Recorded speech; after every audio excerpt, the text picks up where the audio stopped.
So now, then we'll move on to next set of paintings without much of the waste of time. These are the Naika paintings. Now here, like our previous paintings, we won't be having Krishna around. We would be only having the Naika, who are the young heroines, which are shown in different stages of love. So if you see, there are these 8 type of Naikas. And some of them are dressed up. This is based on the situation of the Naika.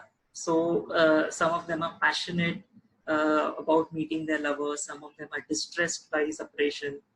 Some of them are pretty much daring to go to meet their lover because he has not turned up in a particular place. So I would be particularly talking about 3 type of Naikas. First is the Utka Naika, who is the one who is distressed at her lover's absence. She's feeling the pains of separation.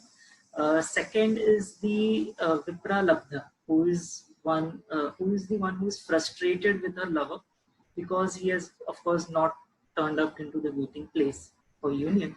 And third one is the most interesting one, who is Abhisarika, who is the one who, very courageous and confident and goes out to meet her lover. Now, the text through which these paintings are made is from Rasa Manjiri, which is written by poet Bhanudatta, and a lot of Shringar Ras is used in these paintings. Now, if you see at the left hand side, this is the Utka Naika. This Naika is seen in a situation where she is outside, and you can see there's storm, which is in the which you could see. What has happened? The lover has not appeared at the promised hour to meet her. So, in the absence of the lover, sorry, in the absence of the lover, the deer is shown as the surrogate of lover. So then you will find whenever they used to paint Utka Naika, there is some deer moving in and around, around the heroine or the Naika. And if you see at the left hand side, there is this peacock which is shown, which is the symbol of the storm or the rain which is going to come. So the painting is so powerful that you could almost hear the sound of the lightning, and how the clouds has been shown. Now, what is peculiar about this painting is the dark clouds are almost going to touch the head of the Naika, and you could see some rain started to splash from this end. This heavy clouds shows the heavy heart of the Naika. She is feeling very heavy in her heart emotionally that her lover has not turned up. But her clothes, if you see the vibrancy of orange colors in her clothes, this reminds her, this has kept her going, thinking about the happier times and the reunion. So, what I mean to show in this painting is how the use of landscape elements has been shown, particularly to show the depth of the emotion. So if you ask what is the one word to describe, is the heaviness of the heart of the heroine to the heaviness of the sky, which is shown in the background. The second one is Vipra Labdha Naika. Now, like I mentioned, the heroine has waited, like the Naika has waited for the lover to come, but of course he has not turned up. Now, what happens in this Vipra Labdha condition is, you feel very distressed, you feel very frustrated.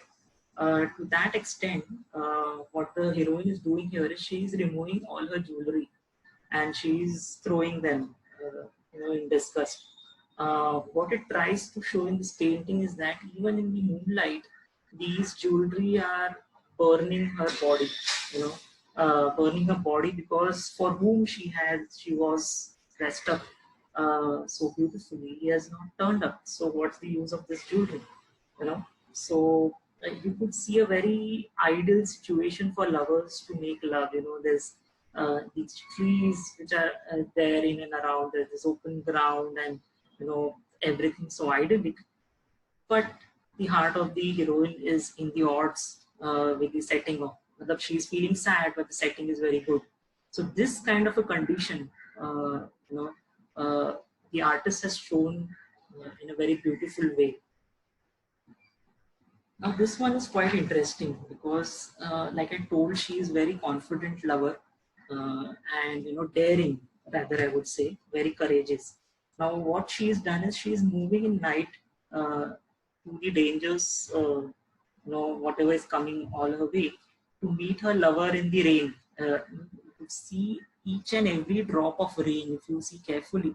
The artist has drawn the raindrops and how they fall on the ground, and how they're bouncing back very in a very detailed way. And you could see she is going through a verdant forest. So you could see there are trees. These are the other trees which are shown, and there are these two trees which are there at the backdrop. Now you could see also the snakes. There are serpents which has raised their heads. If you see here, they are raising their heads. So these are the heads which look at the courage of a woman, in our society. It represents the very concerned people who thinks about women in a different way. So these are the dangers actually to the society which the artist is trying to portray in this painting.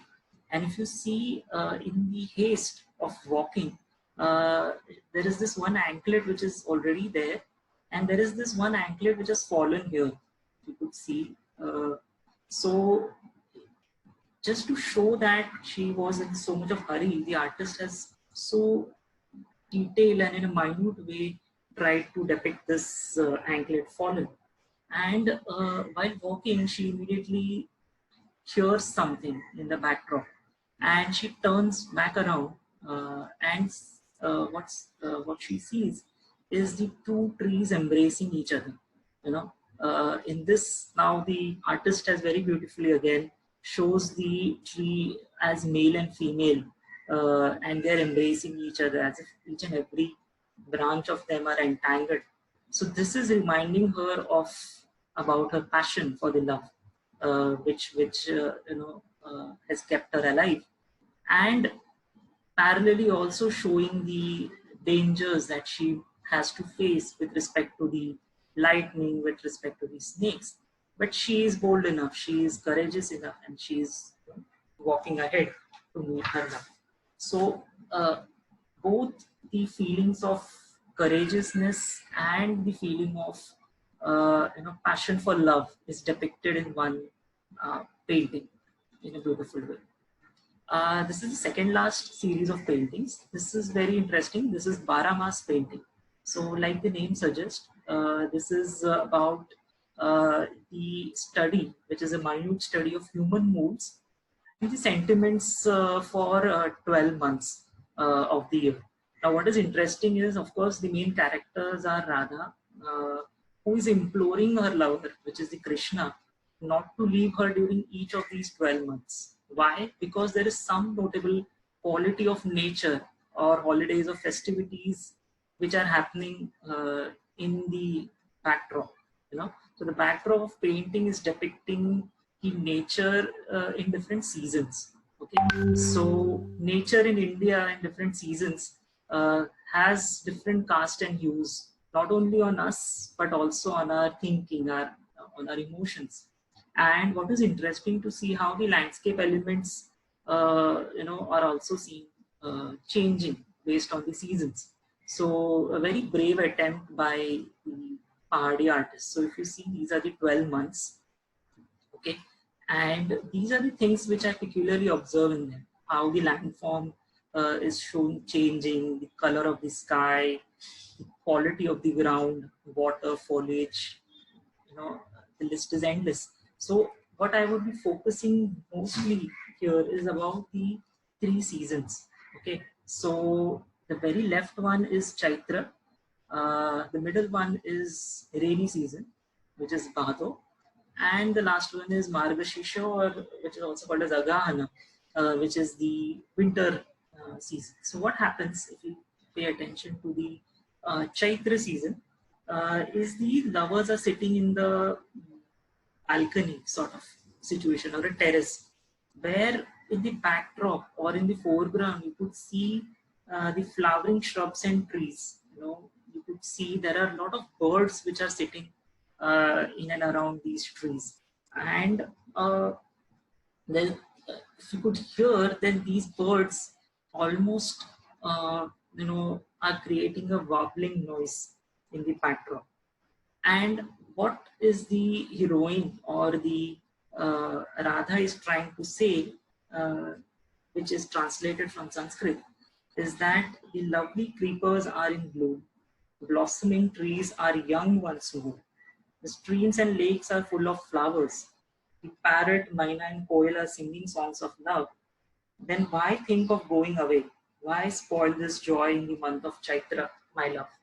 So, you could imagine how deeply she's imploring her not to leave, at least in summer season, where the nature is full of so many beautiful flowers and birds, and uh, birds making warbling noise and stuff like that. So that is how she takes support of the uh, nature. Now in this, look how intelligently the artist has placed the lovers into an indoor space now. So they are sitting at the balcony of their palace, and they are watching these flight of cranes in the backdrop. And on hearing the thunder clap, once the thunder comes, the heroine has immediately embraced her lover, and while embracing, she says, "The purple cloud are gathering, the thunders roll, and rain pours in torrent. The wind blows fiercely, the insects chirp, the lions roar, and the elephants fell the trees. The day is dark like the night, and one's own home is the best. Pray leave me not in this month of Bhado, for separation pains like poison." So again, she's imploring that condition outside is so dangerous. So why do you want to take a risk of leaving? So again, taking the support of nature. And the last one, which is the month of Agahana, which is the Margashisha, in November and December. You could see the sky is clear, and the swans are migrating from mountains to plain. They're going back to the plains, and the lake in which water birds are seen disporting. You could see some ducks flowing in and around, and there's hamlet of uh, which is nesting in the valley. Here, the artist specifically has painted the Kangra Valley. And what the heroine says is that of all the months to God, Agahana is the most dear. This is the month of happiness and salvation. The river banks are covered with flowers, and the joyous notes of swans fill the air. The days are neither cold nor hot. How lucky to be together, my love. Do not therefore leave me alone in Agahana, because this is the lovely month of the year. So again, a very beautiful way of imploring her lover not to leave her. Yes, now I've come almost to the concluding slides. This is again a set of painting which is on the Rag Mala. Okay, so Rag, most of you who hear the classical Hindustani classical music would be knowing how many ragas are there, and how many raginis are there. So basically there are 6 ragas, and each rag has 5 consorts, 5 wives. So together they make 36 in numbers, and there are multiple ragas which are born out of them. So when rag and ragini marry, they create rag putra and rag putri. So there are not many of these ragas. I think almost 400 ragas are there in Indian Hindustani classical music, and these are sung at different seasons and different time of the day and stuff like that.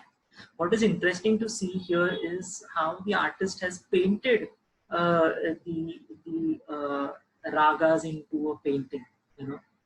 Again, a very unique way of painting. So here, if you see at the left hand side, this is Ragini Todi. So Ragini Todi is here seen as a lone lady. Now she's again in a separation or a loss from her lover, wandering into the forest. She's strumming a musical instrument, which is playing the music of her heart, is what the artist is trying to say, and she's lost in her thoughts while doing this act. So Ragini Todi is basically a melody which depicts the pang of separation between the lovers, and in this, I don't know whether you all would be able to hear it, but let me just try playing this. You just listen to it and see how if you could relate to the uh, painting.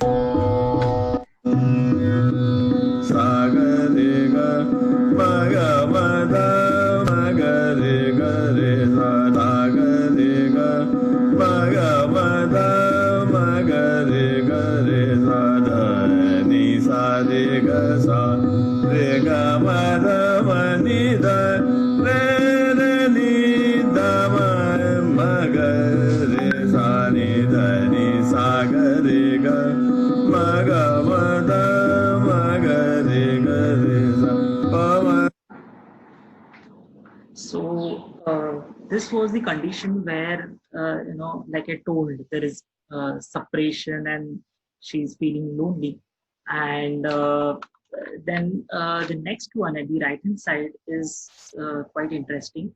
This is Ragini Sinduri. Okay, so now Ragini Sinduri is basically wife of Rag Hindola, and what is the main attribute of this particular music is that it has a swinging effect, as if you are sitting on a swing. You swing with this music. Now, how to show the swinging attribute in the painting is you could see there are these ladies who are shown taking support of a pitcher. Pitcher is the hut on which they are resting their body, and that is how they are floating in the water. So this music has a lot of on and off effects, as if something is opening and closing. A lot of fluctuation is seen in this music. So look how the artist has beautifully shown the on and off of these lotus in the background. Some lotuses are closed, some are full open, some are half open, and this is how the artist had depicted this music. So now let's hear to this Ragini Sinduri.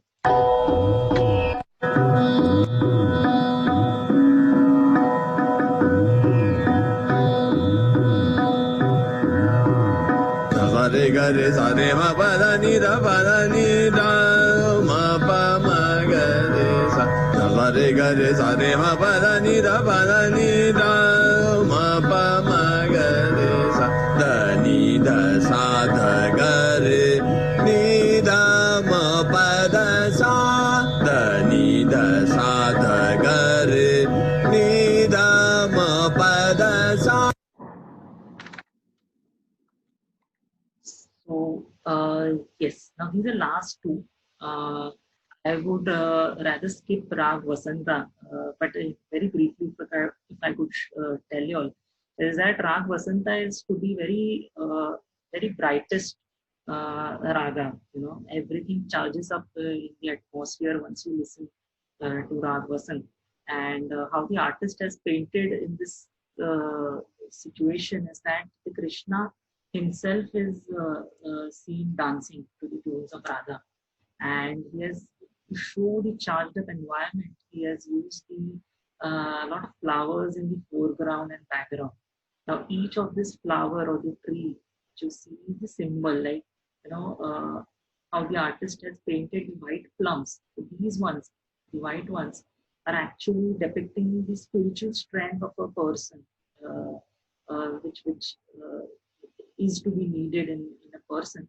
And then in between has shown the pink peaches. These are the symbols of blossoms or the sensuousness which a person must also have. So he has tried to provide these natural landscapes some attributes of quality which the person must have. If I may play this as well. ni da pa ma da ni ni sa da da ni sa da ni ni sa da da ni sa da sa ni da pa da ni da ni sa.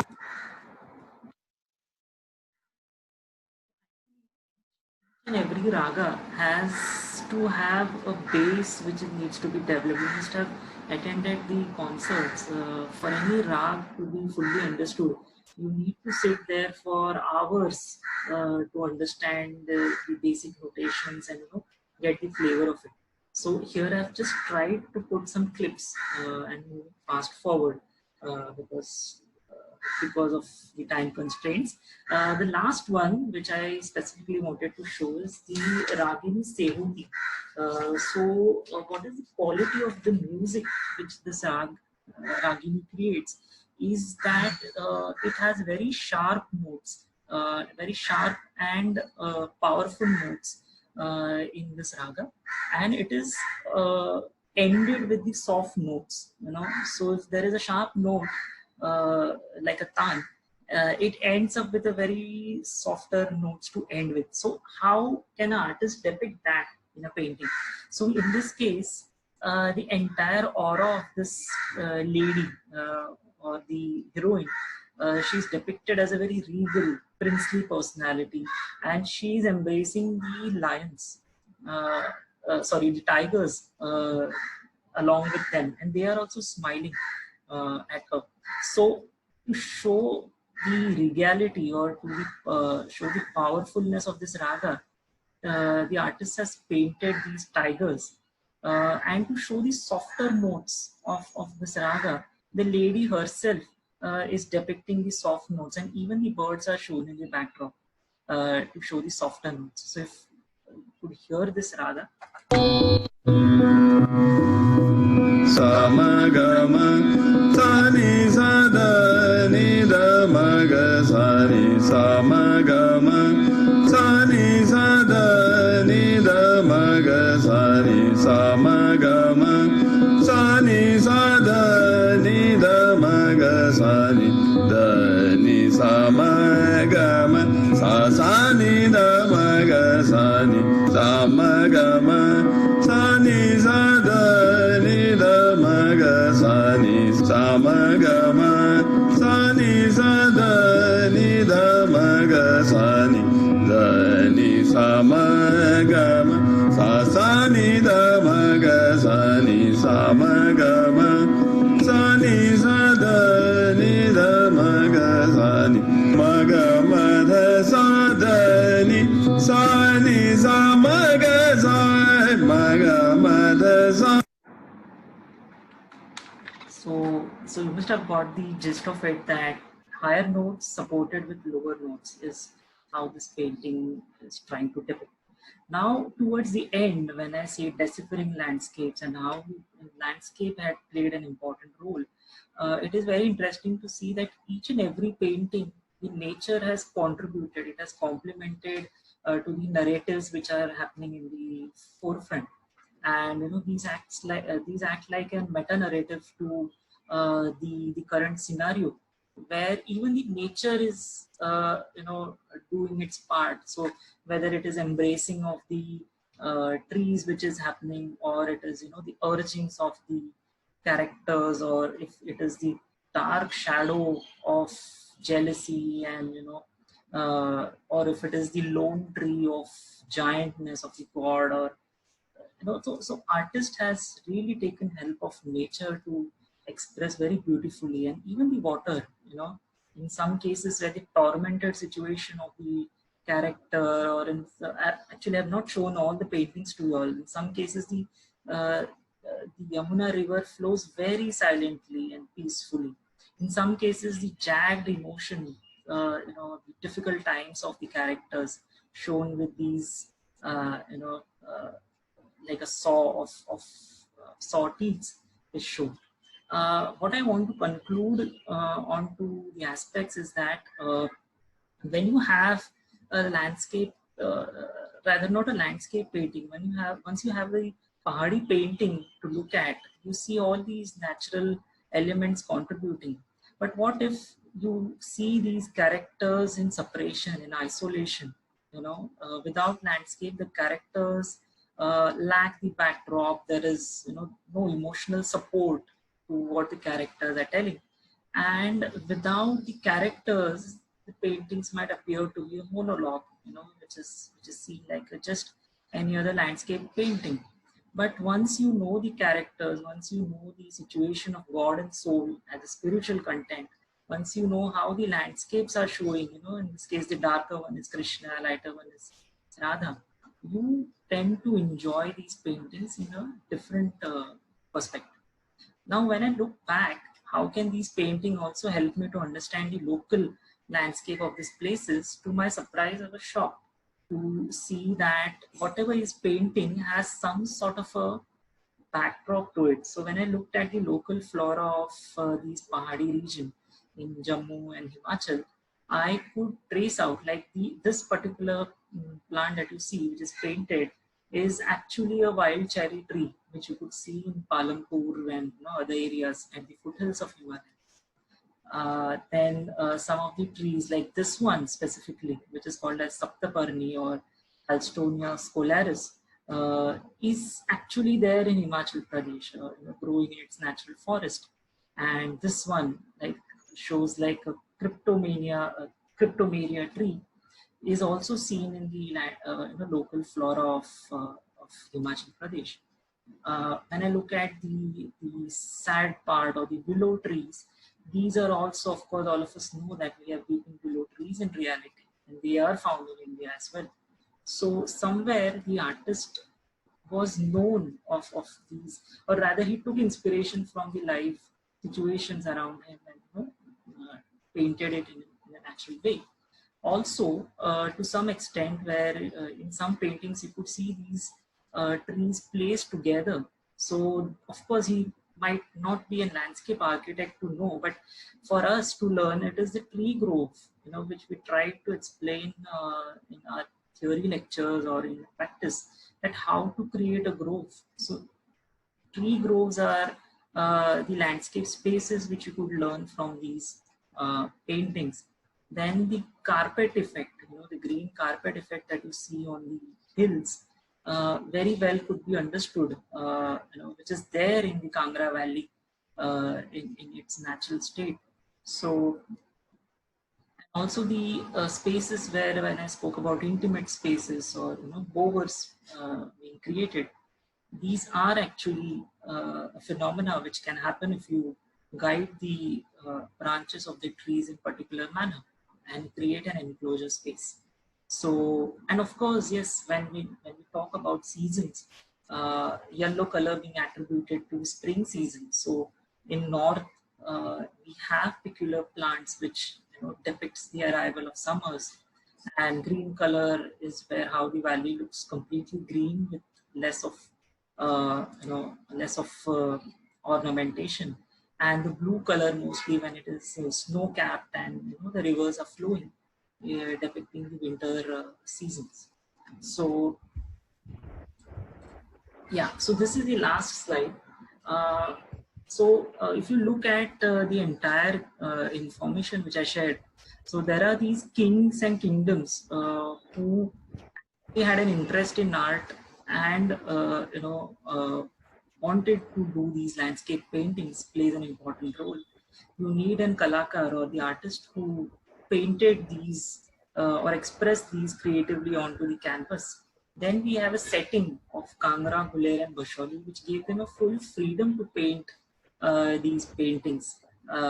Then of course, very important part is literature. The stories, narratives, the poems provided the strong base to these paintings.